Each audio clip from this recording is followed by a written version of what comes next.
who knows what's going to happen. We're just going to try to go out and play our best, and they've got a great program and have done very well through the years, and I'm sure that, you know, this is going to be an interesting contest.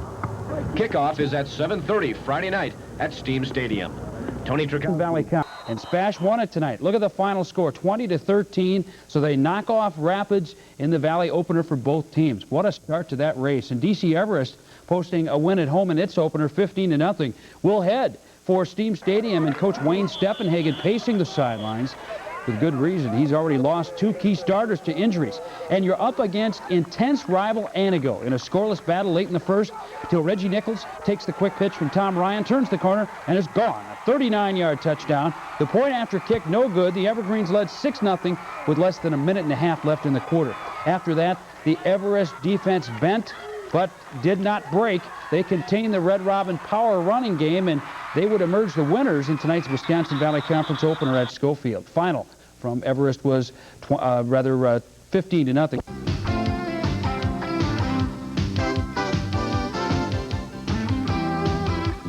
Now, with Jim Socha and Paul Pree, this is Newsline 9 Sports Express.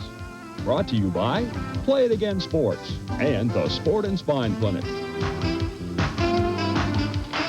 Hello, everyone, and welcome once again to the Newsline 9 Sports Express. It's our first show of the year, and we're going to start you out with some exciting high school football action. An interesting matchup tonight in Schofield. DC Everest hosting a much-improved Anago team. Right. You know, the Evergreens, of course, lost a couple of their key players in the preseason, so they're a little bit short-handed right now. Let's go to the highlights. One guy they do have back, number 32, their speedy wideout, Reggie Nichols, makes the good catch and picks up a first down on this play. Nice crowd, as always, on hand out at Steam Stadium. Take a look at them in their shirt sleeves tonight. Anago gets the ball, and they work nicely here on the option. This is Jody Damitz for about 12 yards before he's hauled down. He picks up the first down. The Evergreens, though, their offense was the story tonight. Tom Ryan, the quarterback, in the fourth quarter, back in the pocket, and he's going to throw long to Reggie Nichols, and he makes the fine catch, and somewhere in that crowd, Reggie Nichols takes it all the way for the touchdown. Look at that Evergreen bench going crazy. 12-0 Everest. They add a field goal. They go on to win this one 15-0. All right, up in Merrill we go. Wausau East. Biggest as far as ramifications go. A glance at the Wisconsin Valley Conference football schedule tells you all you need to know. The league title could be decided in the first half of this season. Now, thanks to Stevens Point upsetting Wisconsin Rapids 2 weeks ago, tonight's game at Steam Stadium was for first place, and it was for all the marbles in Schofield, and the Evergreens on the board first. This is quite simply speed to the outside demonstrated by Scott Peterson. He wins the foot race. First quarter 6-pointer for the guys in green on their second possession. Stevens Point coach Jerry Fitzgerald understandably concerned, but his Panthers came back to tie it. They go to their running back, Paul Redding. He carries the load. We're tied at 7 in the second. As they often do, this game decided on turnovers, and Everest was the beneficiary. They scored a quick couple of TDs in the third quarter, both by Mike Gunther, the first after a fumble, and this one after a block punt, and Everest goes on to win the showdown tonight. Final 27-7, so the Evergreens now 3-1. Hi, everyone. Along with Jim Socha, I'm Paul Pree. Welcome to the Express. The season's third week brings us a Valley Conference showdown. It sure does. Stevens Point at DC Everest. Both teams off to 2-0 starts, and both teams hoping to win the Valley Conference Championship. The Evergreens going to their 5'5" tailback, Mike Gunther, on the draw play. Big hole and good speed. He takes it deep into Spash territory. Then they go back to Gunther as the full house crowd at Steam Stadium looks on. This time the screen pass.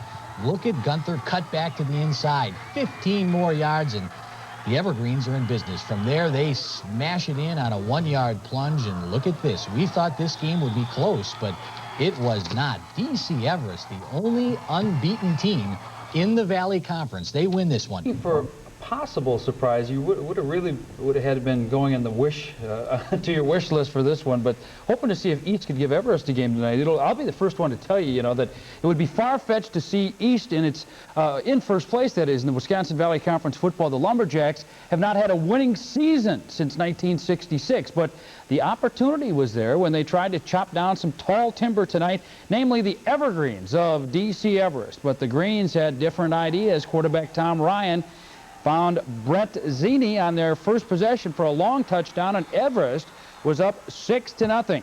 East would get the ball back deep in its own end zone. Then they try the option, but Everest swarms quarterback John Birkeland. Chad Swenson finally ends up with the ball, and it's 12-0 Everest. Still first quarter, Birkeland back to pass. He hits Nate Pauls for the 55-yard catch and run. That set up a score for the Jacks, but it was not enough as Everest goes to 4-0 in the Valley with the 35-12 win. Now the other one.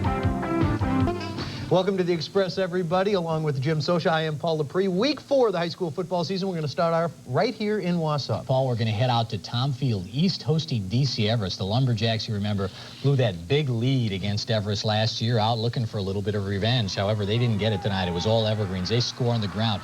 Great blocking on the left side. Tim Guthman scores, and Everest jumps out to a quick 26-6 lead. Everest again, straight ahead blocking. Number 1, Mike Gunther takes it in. It's 34-6, Everest on top. East trying as hard as they can to hang in there. This is John Birkeland to Brandon Day. Nice little play action and a good throw and a good catch, but Everest was just too much tonight. They stay unbeaten in the Valley Conference. They are now 4-0. Fakes known each other since they first picked up a football, and the fans obviously into running. The Wausau Log belongs to the West Siders this year. They win it 26-19. Always a good ball game when these two get together. Tonight was no exception. Now league leader DC Everest looking for win number 5, and as you can see, they got it. A lot of excitement at Steam Stadium. It's because it was homecoming for the Evergreens. Everest didn't take long to get on the scoreboard. Took them only 4 plays. Quarterback Tom Ryan dropped back and hit Reggie Nichols with this 43-yard bomb in the first quarter. Everest scored in less than 2 minutes. The Blue Jays have a number 32 of their own in Steve Drew, and now in the second quarter, he will run the reverse, winding his way through the Evergreen defense from 31 yards out. Will he make it? Yes, he will.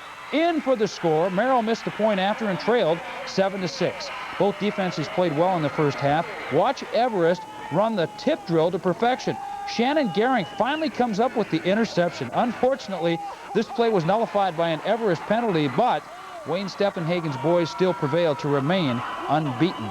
Also with Jim Socha, I am Paul Pree, and we head south to Schofield. DC Everest leading the Valley Conference, taking on Merrill. As always, a packed house at Steam Stadium. Can't even fit them all into the stands. No one works a stick of gum like Wayne Stephenhagen at DC Everest. Look at him, he's fired up. 7-0 Everest after 1. Second quarter, Merrill gets on the board. Number 32, John Drew, takes the reverse, turns it upfield. He is gone. 32 yards for the score. Extra point failed. 7-6 Everest at the half. In the third quarter, Stephenhagen says, you know, gosh darn it, I wish you'd give the ball to Scott Peterson. Well, not a bad call. The junior running back takes the pitch. Watch him break the tackle right there. He is gone. 63 yards for the touchdown. That puts the Evergreens up 13-6, just like that. The Evergreens get the ball back on a fumble, and Mike Gunther keeps the Everest machine rolling 23 yards before getting taken down on the Merrill 2. Next play, Tim Guthman bulls his way in. That makes it 21-6 in favor of Everest after 3, and they go on to pound Merrill. Let's get right to it. Sports broadcasters across the state tonight had their hands full on not only the World Series, but high school football as well. The playoffs will start next Tuesday, and the rules call for ample rest for the players, so they finish the regular season just one night early. And tonight we're going to go to Wausau. DC Everest looking to win state for the first time since '89 when they were the class of Division I. But it was West coming out with emotion early. This is Jason McAvoy of Wausau West, headed your way and down the side for 25 yards deep into Everest territory. 2 plays later, McAvoy again going off tackle, scoring for the Warriors. They jump out to the quick 7-0 lead. But in the second, the Evergreens and Tim Guthman turn the tide. Guthman gets wide and takes it all the way down to the 1. This is a 42-yard gallop, where on the next play from scrimmage, he would score on the 1-yard plunge. The point after tied the game at 7, and Everest took it from there. The co-champs of the Wisconsin Valley as they defeated Wausau West 32-13.